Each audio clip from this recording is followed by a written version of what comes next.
please take a seat for our final section of this year's ICNC.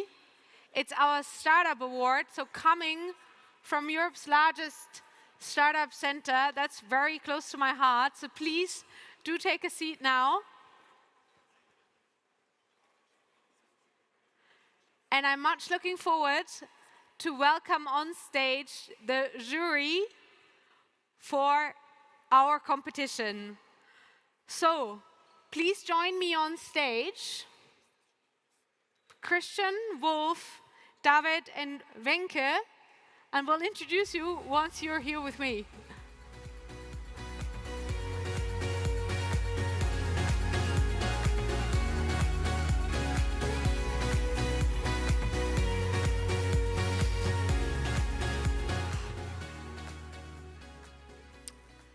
So, welcome everybody. Hi. Great to have you.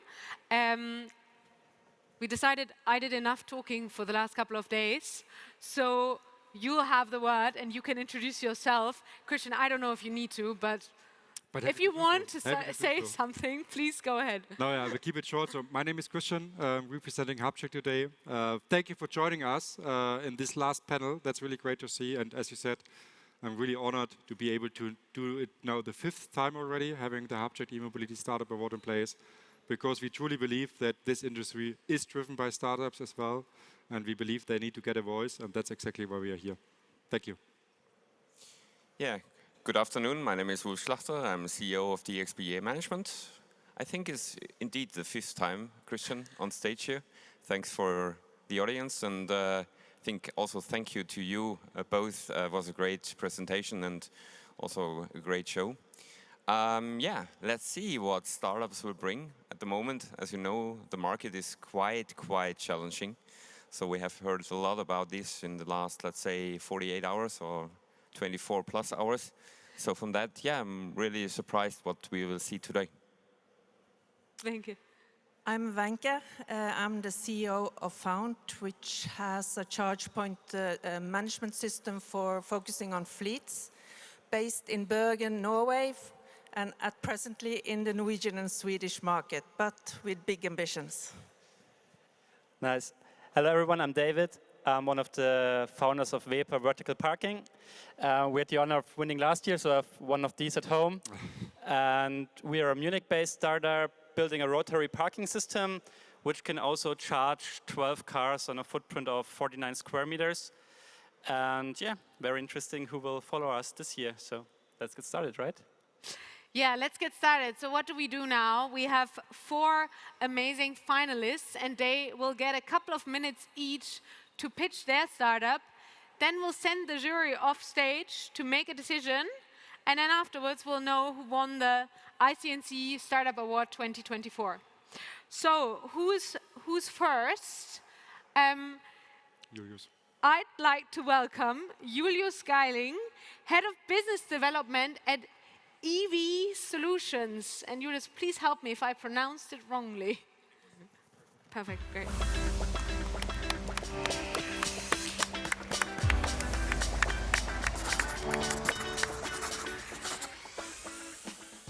So, the stage is yours. This is your pitch.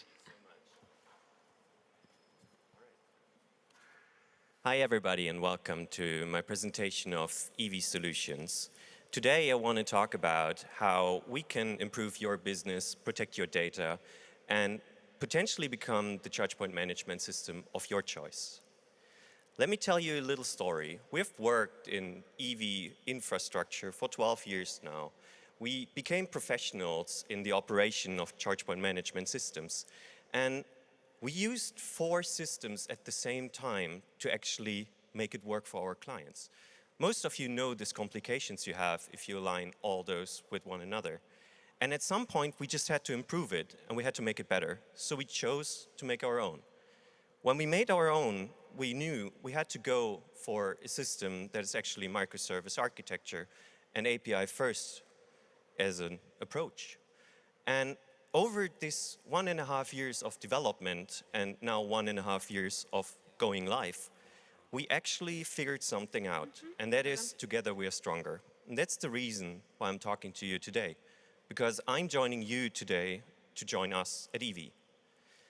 When we started with EV, we immediately figured there's three major problems in the industry with charge point management systems. The first problem I call the golden cage. We all know it. You get bigger and bigger, you make more and more money on your chargers, but yet somebody else earns money with you, so you cannot really outgrow it, creating major losses. The second problem is actually the scarcity of human resources. We all know it. There's awesome people in this industry, but we all have the feeling there's just not enough awesome people in this industry to fulfill all the needs at all the chargers for all the clients. And the third problem we identified, I call the island solution in a way, meaning you have started to become this major boat. You're tackling those thousands of chargers, and yet still, in a way, it feels like you have a solution next to you that is just not right fitted for your demands. So we had to do something else. And what we actually did, we created value paths on which we go. The first path we created, I call ownership. Whenever you join EV, you become part of EV, and thereby you get to choose where EV goes. You have influence on the development we do. Second of all, we have created a workbench. And this path is really, really crucial. You can only succeed if you automate. So you need your APIs to automate. And whatever is not automatable, you still need a good workbench to make your technicians work on and work good. And the third part is, well, if we don't want to have an island, the only solution we have is hop on the boat. And that's what we did. We actually created a microservice architecture that aligns with your systems and therefore serves exactly the need you were having. So what's in for you? What's the deal here? Well, first and foremost, I want to introduce you to the idea of having value. Nobody's cutting away from your value chain because there's just a fixed amount. There's no, okay, per charge point or per kilowatt or whatever makes you kind of bother. Second of all, I want to introduce you to the idea of transparency. EV can run on your servers, or alternatively, EV can run on servers that are owned by you, meaning that all the data being handled on EV is actually your data, done by you, done over your systems. The third idea I want to introduce you to is, why not have two benefits at once? One benefit is having EV, a great charge point management system. And the second one is, you can actually make CapEx out of OpEx by just being part of it. So if EV creates value, you all earn from it. And the third one is, it's actually affordable. We've made many simulations if that model can actually work, and we came to the conclusion that with 2 years' time and 3,000 charge points, you can make it work. So thank you all for your attention, and we're more than happy to discuss this later with you guys. Thanks.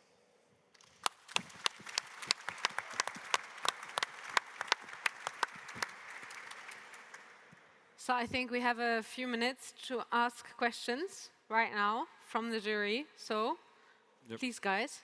Thank you. Maybe happy to start. Thank you. A great presentation. Here's one question. One of the most often discussed topics in the last 2 days for me was the question, how do you see the development of open source, right? We see right now a lot of activities on open source implementations. I think there are some great ideas floating around in the industry. What is your perspective as EV on open source, if I may ask? Well, we made sure that every software we are using as the base layer of our conclusion is open source based. So even when, for example, Elasticsearch became this closed source system, we immediately changed to OpenSearch and made sure that we still run under open source license. So we are happy to say we're all open source. But your solution is not open source, if I got it right. Our solution itself is not open source. Understood. That's correct. Thank you. So thanks, Julius. Great presentation. Very fluent and very professional, to be honest. Let me ask on your GTM, so your going to market strategy. How does it look like from your side? Because at the moment we see, how I say, a little bit kind of a specialization on some topics. So players are moving in, how I say, new markets, specialized, maybe only OEM, only utility, only fleet. So how does it look like from your going to market strategy?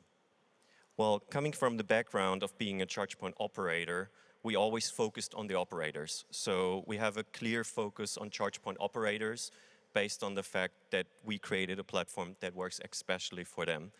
In addition to that, we always knew that there's this big problem if you do not own your own software and you're in this really asset-heavy field, you just cannot grow further. So what we are actually offering there to the charge point operators, as well as you own your assets, why not own your own CPMS? Thanks. Final question. We have also seen kind of a market where big players have started after 3 to 5 years to build their own ecosystem. Is this a danger for you, for your customers?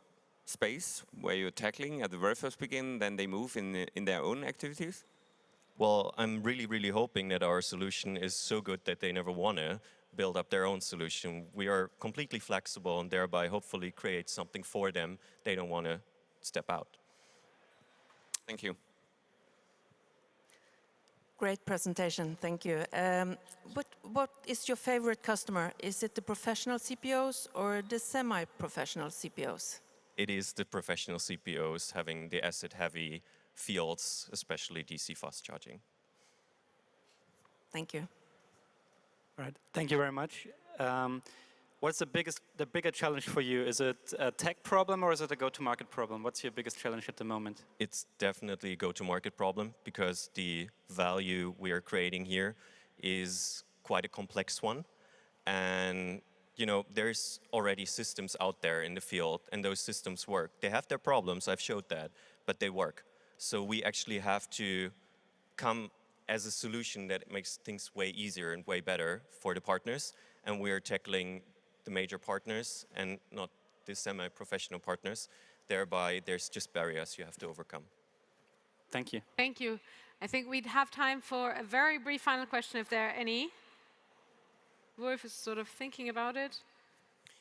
Yes, talking about APIs and interfaces to additional services and products and functionalities, how does it look like from your side? Because, well, Eichrecht, I think calibration law is also part of your platform business, as well as dynamic pricing or adapting kind of energy services or energy management platform.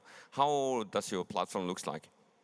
Well, our platform is entirely created API first, meaning whatever you can do on it, you can either automate over APIs or you can do over the interface we're giving you as our web platform. And we always worked in a way that we said the APIs had to be defined first, and then we actually create what needs to be created. So whatever you can find in this platform, you can automate in this platform, and we have documentation for all of it. We're very, very happy and proud to show that to everybody. So very last question, what's with the AI-driven business on your side? About the AI-driven business? AI-driven business. Yes. Well, we are happy to partner with somebody who is specialized in AI. We think we're not, but we can open up the APIs for specialists to tell our system what to do based on the knowledge they have created. Thank you. Great. Thank you, Julius. Thanks for your pitch.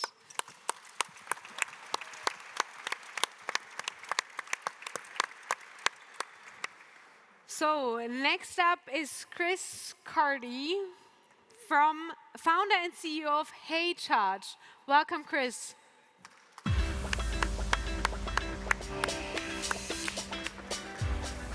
Well, thank you very much. Thank you for the invitation.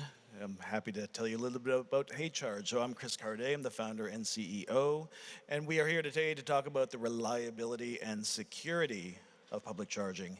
And actually, we're super excited that the theme of this year's event is reliability, because that's really one of the core values that the HyCharge technology and platform bring. But we're going to take a quick detour to what turns out to be a very timely topic, which is security. I think it's an open secret in the industry that RFID and OCPP aren't super secure. I was able to buy a $200 device and successfully copy and use each one of my personal EMSP cards. It's not hard. It's actually not even a hack. It's the obvious and predictable outcome of plain text authentication. But imagine what happens if this starts to be abused at scale. Getting back to reliability, we define this as does the charger start when the user wants it to, and of course that requires for an app-based user both the charger and the app having connectivity when and where the user wants to start, and I'm sure this audience is painfully aware that there's no such thing as perfect connectivity. So to wrap up our kind of little status quo here, you can choose either secure or reliable, but not both. Until now, we're happy to change that. We have the technology and platform that can help you with this.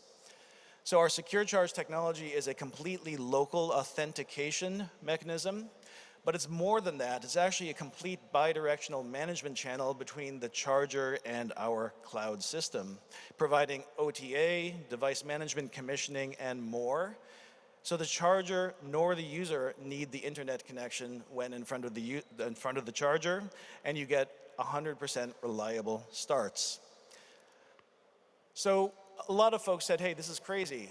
So we decided to go prove them wrong and build a little lighthouse CPO business here in Germany, targeting commercial and residential buildings, and it's actually going gangbusters. We're super excited. This is a subset of the customers on this slide. And I'd ask, would each of these customers have signed with us if we weren't able to deliver a better product at a lower price? Our technology works. It allows us to deliver a winning value proposition, and it's really a technology-led advantage. So here at ICNC, we're happy to announce the availability of what we call Magic Box.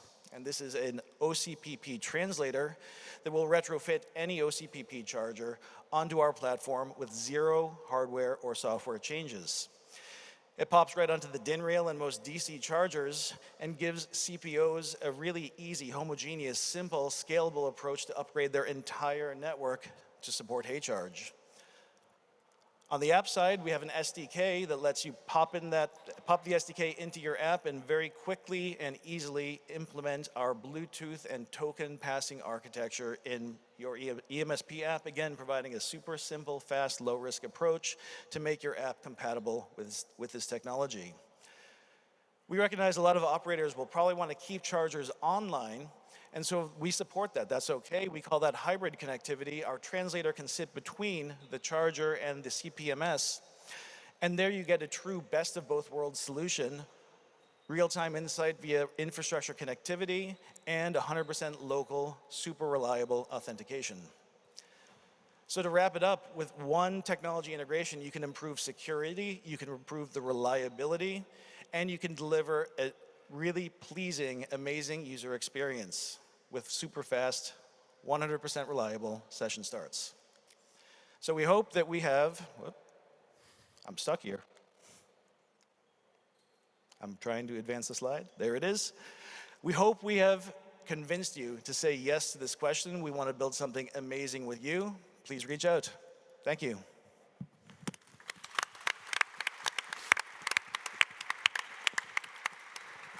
Thank you, Chris. So what does the jury think? Please ask your questions. Who wants to start? Maybe if you don't mind, happy to start again. So thanks, Chris. Super insightful and very crisp presentation. One question, and you also highlighted this on your last slide. If I got it right, you need to work with CPOs and EMSPs, right? And as you know, luckily or whatever, we have a lot of them out there. So how do you convince two sides of the market working with one solution? Because that seems to be a challenge nowadays. I mean, I think we start with the user. The user generates the demand, the problem of an unsatisfying user experience. Of course, I think security should scare everybody in the ecosystem. But of course, to your question, the easiest thing to do is start with maybe entities that have both. But even here at the show, we've talked to a number of, for example, EMSP companies that say, hey, we're friendly with CPO A and B, let's do something together. And I think that's also a model. That's it. Thank you. Thanks, Chris. Great thing, really. I appreciate. And maybe you know that I'm also pushing these cybersecurity topics since many, many years. And I think it's time to act right now because we already have seen some bad, hacks and outputs on chargers. So from that point of view, I would like to know, from the technology side, you're selling a piece of software combined with the hardware. Can I use all chargers with the devices? I've seen Alpitronics on the page, how does it look like from the manufacturer side? So Do you get support from them? Because I know integration of devices into hardware is always a pain, especially if it's whatever it is, a modem or it is a payment terminal, whatever. How does it look like from that point of view? I think actually what I'm holding in my hands here, this is it was a 3D rendering, so I thought I'd bring the actual device so you know it's not just in our minds. This translator really lets the operator retrofit any device they want, independent of the hardware OEM.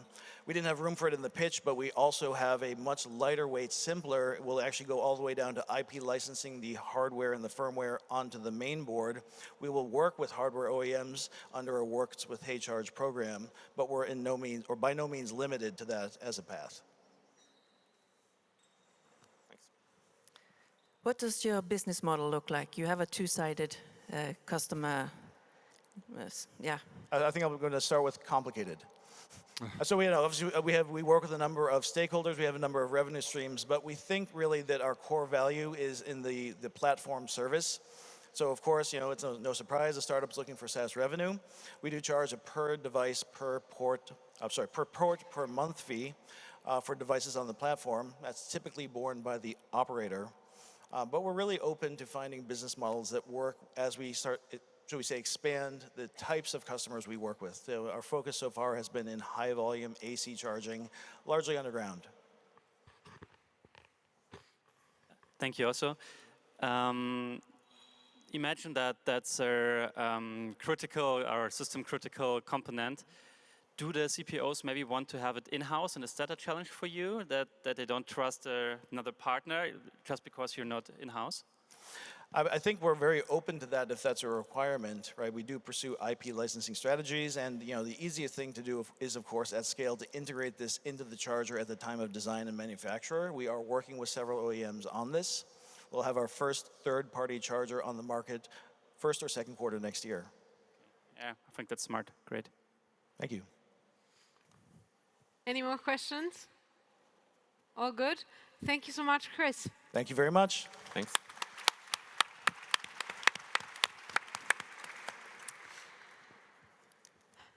So next up, we have Toyn van Sinten, founder and CEO of Koval.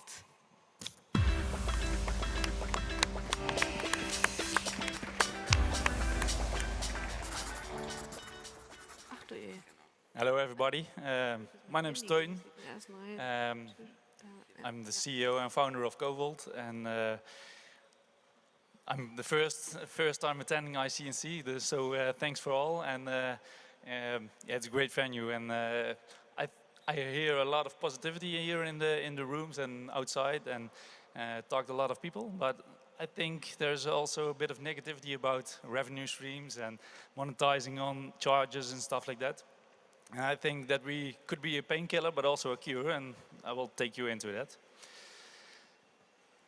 What we do at Koval is we have built an EMS. So we are helping our customers that are operating the chargers, the CPOs, to bring more revenue streams to their pocket, so to say. Just to bring up the usefulness of the chargers on site, to make more money, so to say.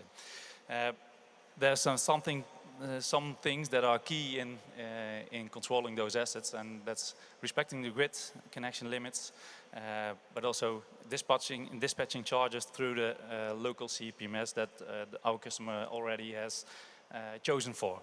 So it's not a deal breaker to do with another CPMS. Cooperating with other assets. I have a background in the solar industry. I've been there for 10 years and a few years with also a battery.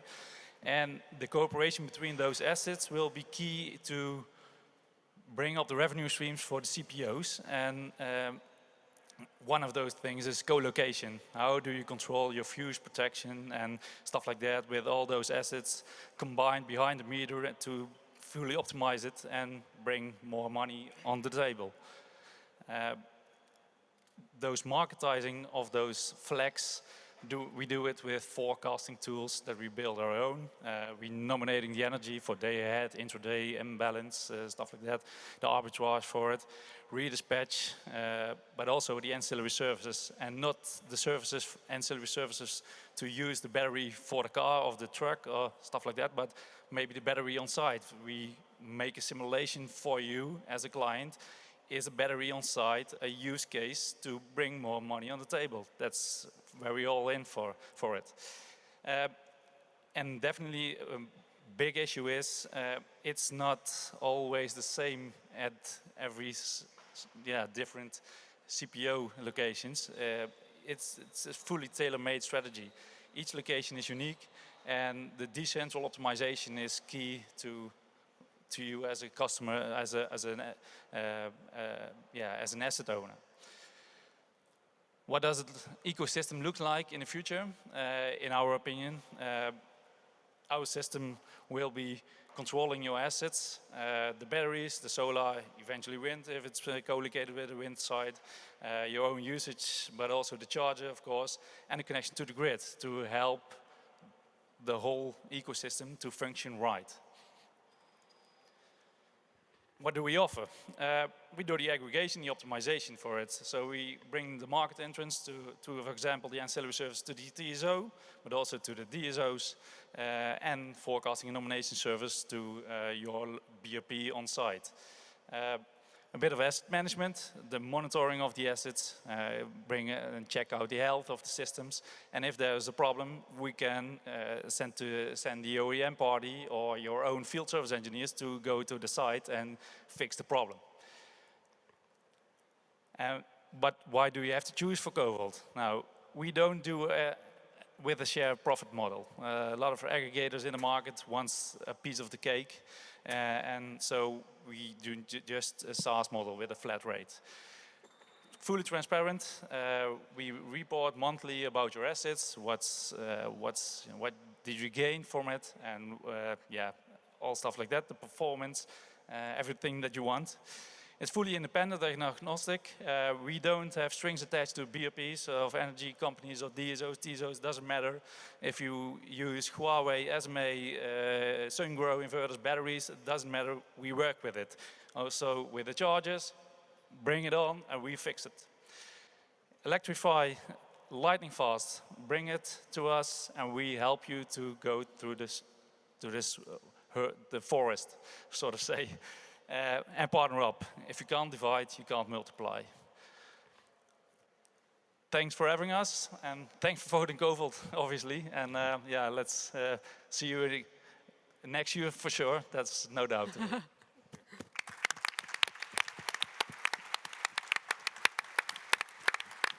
Perfect timing, definitely. So let's start with your questions. Yeah, Who's thanks first? again. Super insightful. One question on your business model, and I know that you mentioned it in your presentation that you have a low SaaS fee and things like that. Still, I'm having the question, does it work? Are you able to convince companies working with you and still avoid this kind of pancake effect where you're adding several layers of fees and then in the end it becomes quite costly? How do you see this challenge and how do you overcome this? Yeah, good question.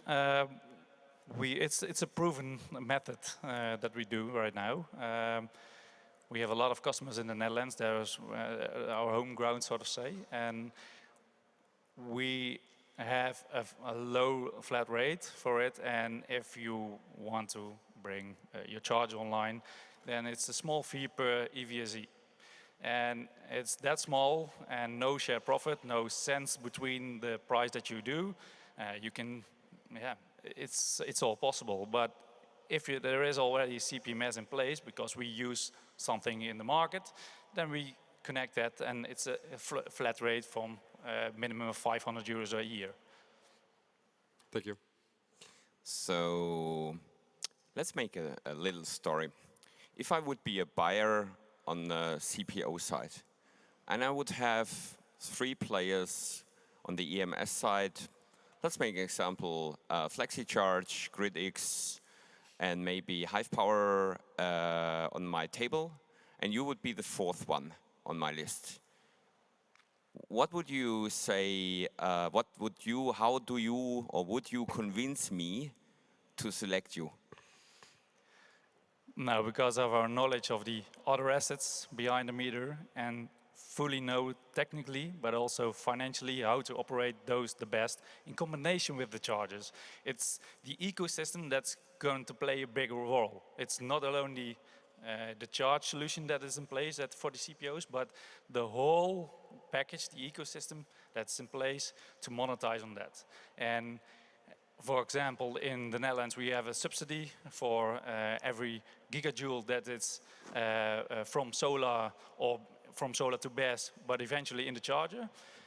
That in mind, and the rate that you ask for the electricity that goes in the EV, plus eventually the day-ahead pricing or the intraday pricing, those combined, and that strategy, that's tailor-made, that will bring that's the big difference between us. Thank you. So if the price would be okay, then you have convinced me. And that's okay.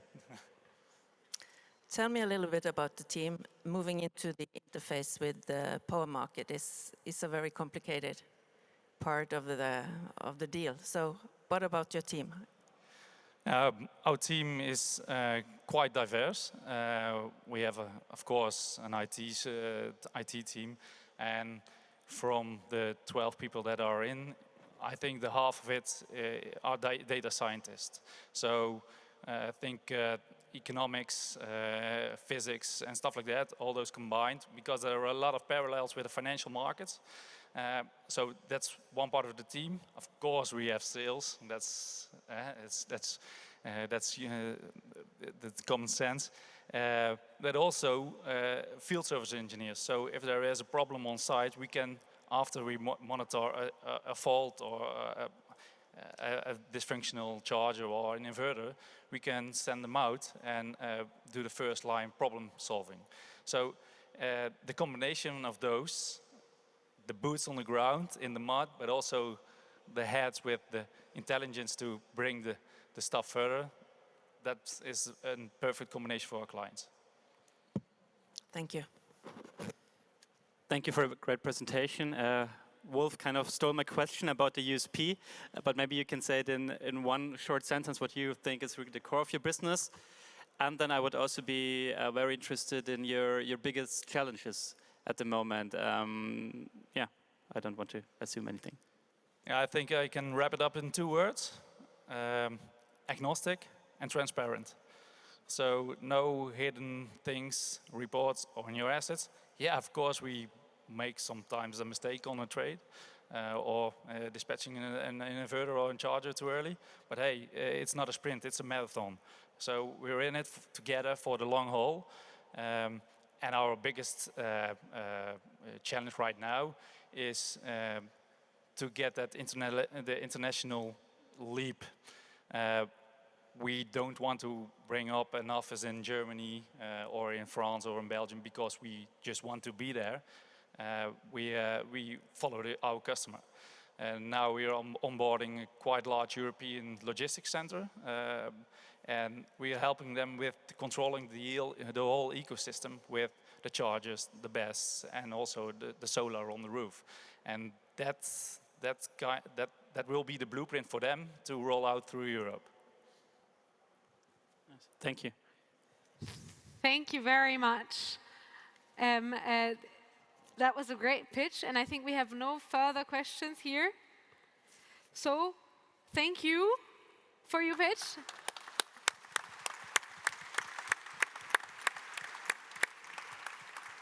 And now we come to our last finalist, Paula Schwetzler, Project Manager at Volitica Diagnostics.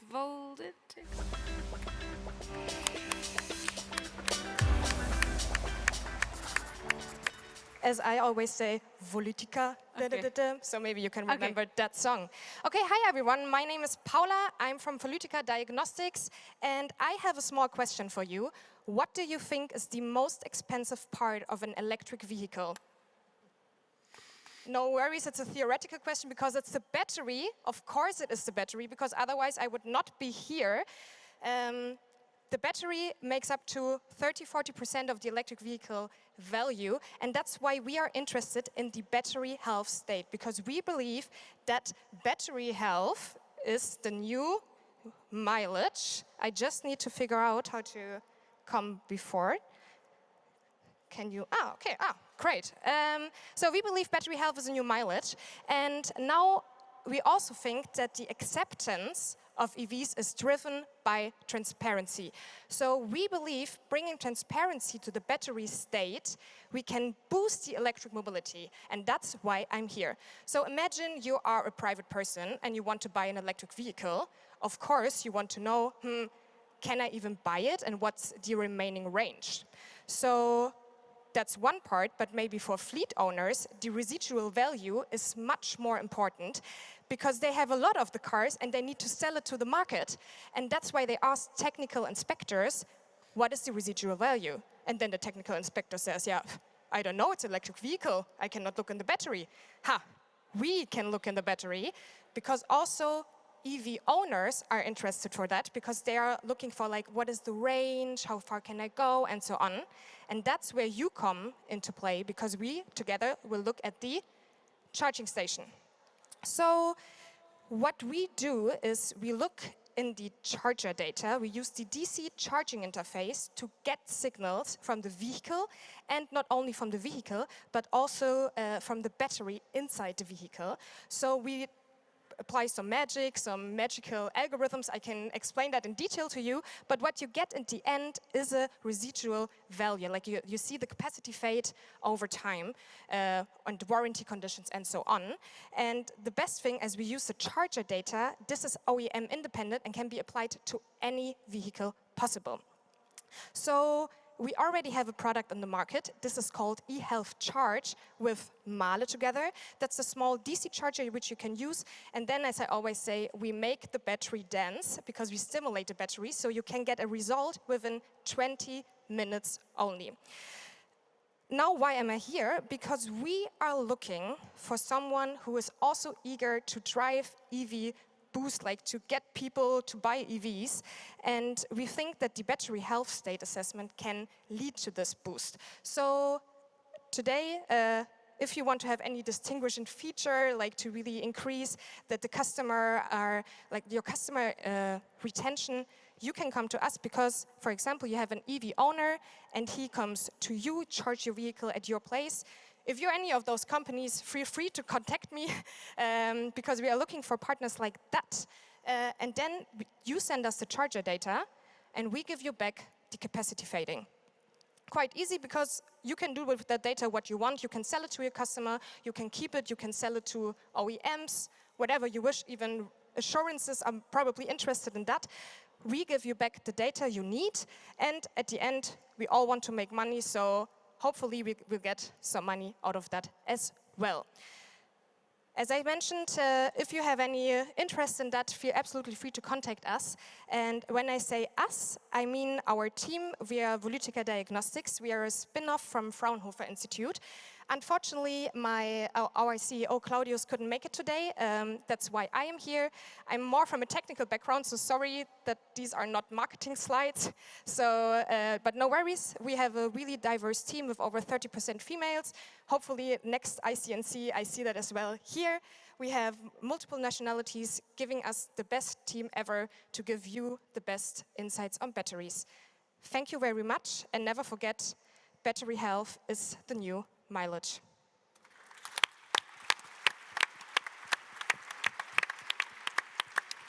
Thank you so much, Paula. It's great to end with a final female speaker, and I hope to see you on stage here again.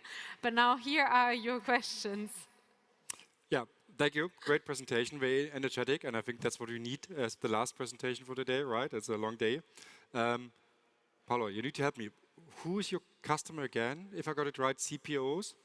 Depends on who's interested in the solution, but I think that's why actually we are here, to find people who are interested in that solution. From the discussions I had, I would also say like CPOs, but also fleet owners and so on, that have CPOs and like can use the data that is like just in the charger, but actually also mobility service provider and so on, all of them who get the signals can be our customer. I think I understood it, but why should a CPO sell battery information on the status of a battery? Yeah, to have a unique selling point. I think like what I saw, I'm not super familiar with the market, but what I saw, there are super many players, and I think it's good to have something to distinguish yourself from the competitors. And what I heard like from other private owners, they are really interested in that. They are desperately searching to understand what's the capacity fate of your electric vehicle. Understood. Thank you. Well, as Christian mentioned, I also have some questions, especially on the monetization. Yep. I don't ask the technical questions. I'm sure you can answer them all. Yeah. So Not the business one. So on the business side, I would say, well, as a CPO, what kind of optimization can I run with that data? You cannot optimize your charger or anything like that. It's really for the end customer to tell him like what is the degradation of his battery. Like it's really an additional knowledge you can provide to your customer. And I think, as I said, also to have the data to sell it, for example, to insurances, because I know they are also really interested in that. Same, yeah, technical inspections and so on. They are also looking for like solutions, how to test that in the workshop scenario. So I agree with Christian on the fleet side. Yes, there is a market, definitely, leasing cars and so on. But the question is, well, from my perspective, someone has to pay for the service. Yeah.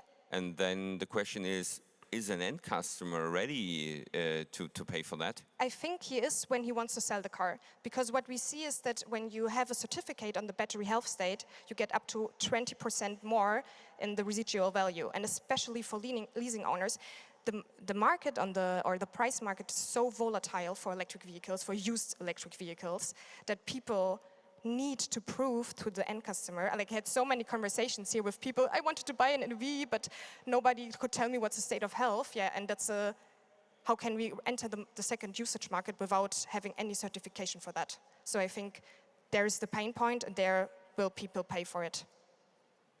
Thank you. Great presentation. Thanks. Is there any competition in this market for you? Yeah, there is, but mainly focusing on the inspections and so on, like TÜV organizations. They have use OBD dongles, like where you plug it into the car and then you need to drive around like multiple hours and so on to get the state of health. But this is really hard for a technical inspection that has like 20 minutes to check a car. So that's why we have with our charging station or using the charger data, this can be done just when the person walks around, the technician walks around and has a look on the vehicle. So yeah, Avilu is the mentioned competitor with the driving, but yeah, not for charging. Thank you. Thank you. Great presentation. Thinking about my MacBook, I can see the health of my battery inside. Why don't the OEMs, so the car manufacturers or the battery producers, know the state of their battery, or there's a software connection to it? Yeah, I mean they do. Some of them don't display it, and I don't know if they really don't calculate it or they just don't display it. But our approach is like, okay, we really want to have a independent assessment. And I also know from OEMs that when they have leasing vehicles want to be sold, they also use our solution to estimate, because it's like an independent certificate, because we use the charger data and we don't trust the vehicle, and therefore it's an independent source. But the OEM sometimes also display the SOH. Okay, thank you. I would feel the same. That you need something independent. Yeah, exactly. Well, thank you, Paula. Yeah, thank you so much. Yeah, perfect. Thanks.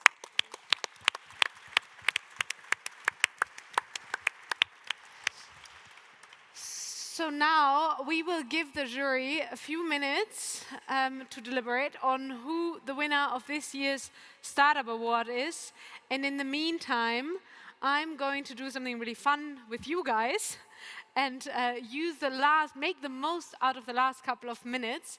But to the jury, you're allowed to stay on stage, I think. So you just have to you know, not talk too loud. Okay, so for everyone in the audience, please get out your phones. And I assume you all have already downloaded the ICNC app. So it's the end of 2 full days of information, great talks, discussions, meeting people. And if I asked you to discuss another topic with me, you'd be like, oh, I can't take it. Me neither. So we thought there is no better time now that you're sort of reflecting on the last 2 days than share your feedback with us. So please open your app and then go on to surveys. And now take a minute, close your eyes, reflect what happened during the last 2 days. What did you like? What did you not like? Now is the time to tell us, so next year is going to be even better. First question. We are going to show you also, we have magic working in the background. The first question is, what's your area of interest? So is it plug and charge? We saw some demonstrations. Is it e-roaming? Obviously, you want to pay your tribute to Hubject. Financial services or other e-mobility services. So what's it going to be? Plug and charge, do you want to see more of that next year? Please make your choice or add something else, and then we will take that into account next year. Moving on, next we want to know, how would you rate this year's ICNC? Would you give it 1 star, 2 stars, 3 stars? It's really like 1 star being the worst, so come on guys, what do you think? It's been a great 2 days.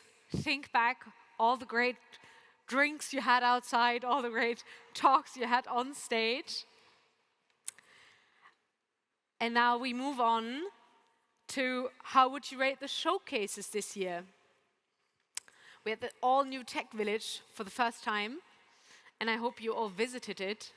And there were some unbelievable variety of charging poles. I had almost no time to go outside, so please tell me, how was it? Can we do better? Or is it already the best we can do? I think it's a 5 star, right? Yeah, I think we can agree on that. Moving on, the masterclasses. Obviously, I love that you were all here for the main stage all the time. But we want to know, how did you like the masterclasses of our partners? I hope they programmed some software with you, and you will also give those 5 stars, yeah? Can we go? Can we agree on 5 stars? Tech Village, you already gave your rating. I hope you all visited it, otherwise you wouldn't have had any food. And the Tech Village sessions, so that there were talks outside, there were demonstrations, the first live demonstrations of Plug and Charge -20. By the way, who visited that? Show of hands. I know it's only a very small. There's someone. Yes, more. Cheating. Great. Thank you so much. And now we get to the qualitative feedback. That is really, really useful for us.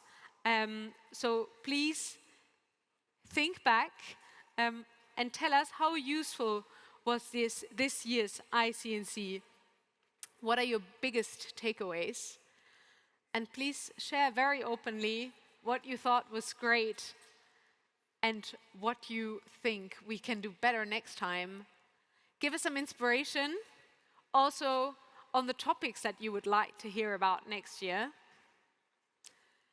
You can also send suggestions for speakers and tell us what we should be discussing on stage, what you would like to have masterclasses on, and also what you liked in particular this year. What can we do better? Where is room for improvement?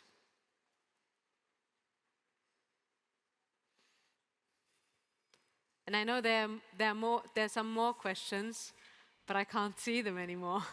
So you have to take your time to fill those in. And please submit. Don't stop doing that survey. We need your responses. And the jury is taking a lot of time to deliberate. I didn't think it would be such a difficult decision to make.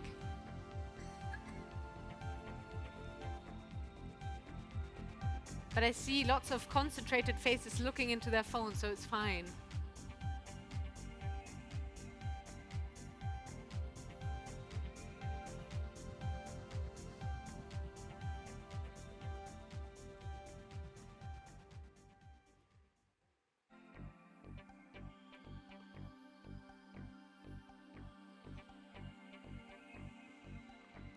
I feel like we have a decision. It's a bit like politics.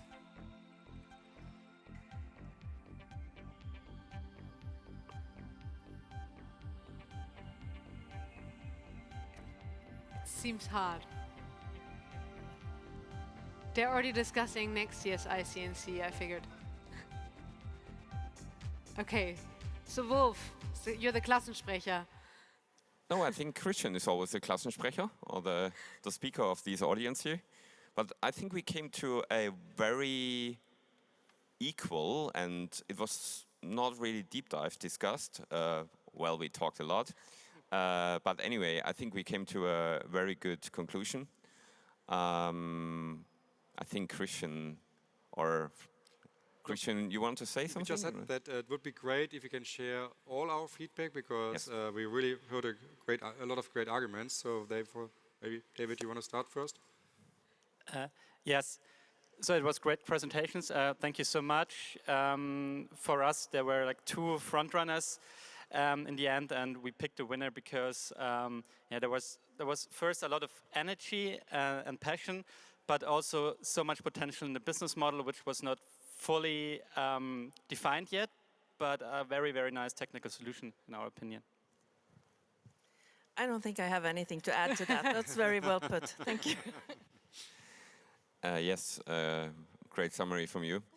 I would say, even if the company is early stage or very early acting, I think there's lots of potential in specific segments, say it like this. We see some positive segments, we also some negative. So from that point, but we said that there's one winner, and the winner is?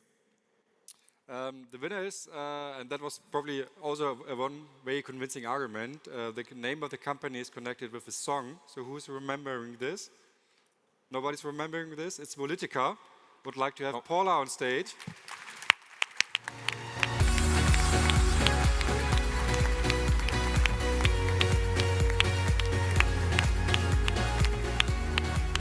That's what people are remembering when you're doing this pitch, that it's a song. So exactly. It works. Yeah, it's also always the runner for our Christmas party. People hang up and then they sing Politica. Yeah. But probably a bit later than after 2 or 3 beers. Yes. Very good. Like yesterday on the outside. Oh, good to know. Good to know. Yeah, thank you. All the best. Congratulations. Careful, heavy. Yeah, that's what I'm training for. Yeah, and we definitely said all together that we would like to continue the conversation with you, talking about the business model and how to convince companies and who are the right ones to convince. I really would love that. Yeah. Thank you very much. I really appreciate the feedback, and I hope one can feel that I'm really passionate about it, because I think that's a really big market opportunity. And as I said, battery health is the new mileage. Thank you very much. Thank you as well. Thank you. Thanks, sorry, I'm super sweaty. Thank you. So, thanks to the rest of the jury. All that remains is wrapping up these 2 days.